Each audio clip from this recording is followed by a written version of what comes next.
उत्तर प्रदेश के मुख्यमंत्री और अन्य मंत्रियों द्वारा जिस तरह के बयान सामने आए, उसके बाद उमेश पाल हत्याकांड के आरोपी अतीक अहमद अपनी सुरक्षा के मसले पर सुप्रीम कोर्ट पहुंच गए।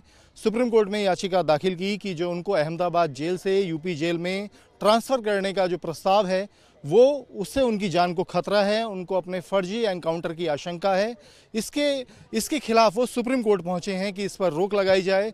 और इस समय आज सुप्रीम कोर्ट से ये जब मेंशनिंग की गई तो सुप्रीम कोर्ट ने कहा कि वो उनके मामले की जल्द सुनवाई करेगी। 17 मार्च की तारीख निर्धारित की है। एडवोकेट हनीफ अहमद हमारे साथ हैं। और अहमद साहब, आप इसमें आपने क्या मेंशनिंग की, किस तरह की मांग की? हमने इस याचिका में ये जो हमारे जो आरोप हैं उस पर हमने मेंशनिंग किया, अर्जेंसी बताई कि लाइफ थ्रेटनिंग है। लेकिन क्योंकि जो है सुप्रीम कोर्ट के सामने कई ज़्यादा मैटर आ गए हैं कल और आज के लिए जो है, और परसों से कोर्ट बंद हो रही है। अब वो खुलेगी होली बाद, तो इसलिए मुख्य न्यायाधीश महोदय की बेंच ने इस पर सुनवाई के लिए 17 मार्च की डेट फिक्स किया है। अब 17 मार्च को इस याचिका पर जो है संपूर्ण सुनवाई होगी। अपनी बात हम तब रखेंगे जो है जिस बेंच के सामने भी सुनवाई होगी, और आशा है कि न्याय मिलेगा। सुप्रीम कोर्ट ने अपनी तरफ से, क्योंकि अब बीच में वेकेशन भी है, वेकेशन के तुरंत बाद आपका मामला सुनवाई के लिए लिया है, तो जाहिर होता है कि आपके मामले को लेकर गंभीरता तो है। सुप्रीम कोर्ट ने आपकी जो मेंशनिंग थी उसको सुना। इस बीच जब वो अहमदाबाद जेल में बंद है, अगर यूपी जेल में उनका ट्रांसफ़र हो जाता है तब आपके पास क्या कानूनी उपचार पहले बचेंगे? बता दें, ट्रांसफ़र का मैटर नहीं है, क्योंकि ट्रांसफ़र तो हमारा वापस कहीं भी कर सकता है, करेगा तो सुप्रीम कोर्ट ही करेगा। क्योंकि सुप्रीम कोर्ट के ऑर्डर से ही जो है श्री अतीक अहमद को गुजरात जेल ट्रांसफ़र किया गया है। तो स्टेट को कोई पावर नहीं है कि वो ट्रांसफ़र कर दे, ना स्टेट को ना सेंट्रल को, किसी। आप सुप्रीम कोर्ट पहुंचे हैं? इसीलिए हम सीधे सुप्रीम कोर्ट आए हैं, क्योंकि सुप्रीम कोर्ट हमारा कस्टोडियन है, उसने हमको वहाँ ट्रांसफ़र किया है। तो इसलिए हम सीधे सुप्रीम कोर्ट आए हैं और हमने मांग किया है। अगर मीनवाइल कोई इसी ट्रांसफ़र की कोशिश वो करते हैं और हमको लगता है इसी, पहली बात तो जो है देखिए, हम देश की सबसे बड़ी अदालत में हमने अपनी बात कह दी है। हमारी याचिका पेंडिंग हो गई, उस पर जो है माननीय मुख्य न्यायाधीश महोदय ने 17 मार्च की डेट की सुनवाई भी तय कर दिया है। अब अगर इतनी ही ढिठाई है कि इसके बाद भी कोई हरकत कर सकते हैं, अगर ये हमको लगता है इस तरह बयानात और आते हैं, तो छुट्टियों में जो भी बेंच अवेलेबल रहेगी या माननीय न्यायाधीश महोदय की बेंच अवेलेबल रहेगी, तो हम छुट्टियों में मेंशन करेंगे कि उस पर कोई रोक नहीं। अर्जेंट मैटर तो कभी, किसी दिन, किसी वक्त हो सकता है। एक सवाल बनता है, हालांकि कल भी आपसे बात हुई थी, कि हम जिस तरह एनकाउंटर की आशंका जता रहे हैं, क्या हम कहीं एक तरह से जो एक्यूज्ड है, जो एक संगीन अपराध का आरोपी है, उसको कहीं हम उसको कहीं शेल्टर देने की कोशिश तो नहीं कर रहे?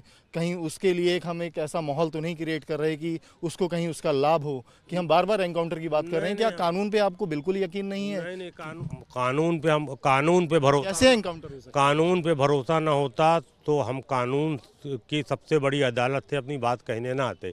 हम कहीं और चिल्लाते, प्रधानमंत्री चिल्लाते, राष्ट्रपति प्रशासन पे आपको एतबार नहीं है? कतई एतबार इसलिए नहीं है कि देखिए, माननीय मुख्यमंत्री महोदय ने एक बात कही कि मिट्टी मिला देंगे, गुस्से में कही उन्होंने। ये बात सही है, गुस्से में कही है, ऐसा नहीं। माफिया को मिट्टी में मिलाने की बात देखिए, जब माफिया की बात उन्होंने कही तो उस वक्त सिर्फ श्री अतीक अहमद की चर्चा चल रही थी। तो इन्फ्लुएंस ये ड्रा होता है कि उन्होंने नाम लिए बगैर ये बात कही, लेकिन कही अतीक अहमद के लिए। तो जाहिर सी बात है, उनका सबऑर्डिनेट पुलिस अफसर उसी वे को फॉलो करेंगे जिस वे को वो समझ रहे हैं कि हमारा मुखिया क्या चाह रहा है। चलिए, उतनी बात तक की गनीमत थी कि उन्होंने गुस्से में कहा होगा, लेकिन वो ऐसा नहीं कर सकते जो है। लेकिन उसके बाद उनके 2 मंत्रियों के, बड़े जिम्मेदार मंत्रियों की, जेपी राठौर साहब का बयान आ गया कि गाड़ी पलट जाए तो हल्ला मत मचाना। फिर कल सुब्रत पाठक साहब का लगातार बयान आया जो है कि गाड़ी पलट जाएगी और ईश्वर इंसाफ करेगा जो है। अभी आरोप तक तय नहीं हुआ है, अभी विवेचना पूर्ण नहीं हुई है। अतीक अहमद या कोई भी व्यक्ति उसमें दोषी ठहराया नहीं गया है।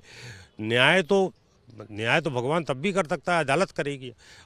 जो न्यायमूर्ति बैठे होते हैं वो भगवान के स्वरूप होकर बैठे होते हैं, हम लोग माय लॉर्ड कहते हैं उनको। एक सवाल और लेंगे कि जो बुलडोजर कार्रवाई हुई है अतीक अहमद को लेकर, और जो उनके फैमिली मेंबर्स भी अलग अलग आरोप लगा रहे हैं, उसको लेकर भी कोई लीगल रेमेडी है या कानून के दरवाजे पे जाने की बात हो रही है? देखिए, उसमें लीगल रेमेडी के लिए तो अब क्योंकि जाना ज़रूरी है।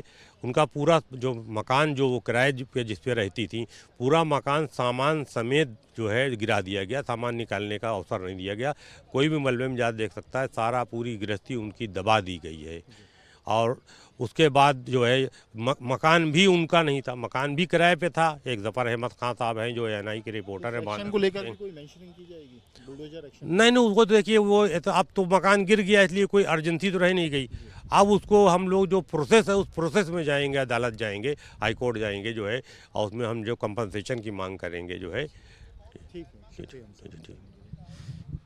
एडवोकेट हनीफ खान, जिन्होंने सुप्रीम कोर्ट में याचिका दाखिल की, सुरक्षा की मांग की कि अगर यूपी लाया जाता है अतीक अहमद को तो ये सुनिश्चित किया जाए कि उनका फर्जी एनकाउंटर नहीं होगा। अब सुप्रीम कोर्ट इस मामले पर 17 मार्च को सुनवाई करेगा। वीडियो जर्नलिस्ट जगदीश के साथ अवनीश चौधरी, न्यूज नेशन दिल्ली।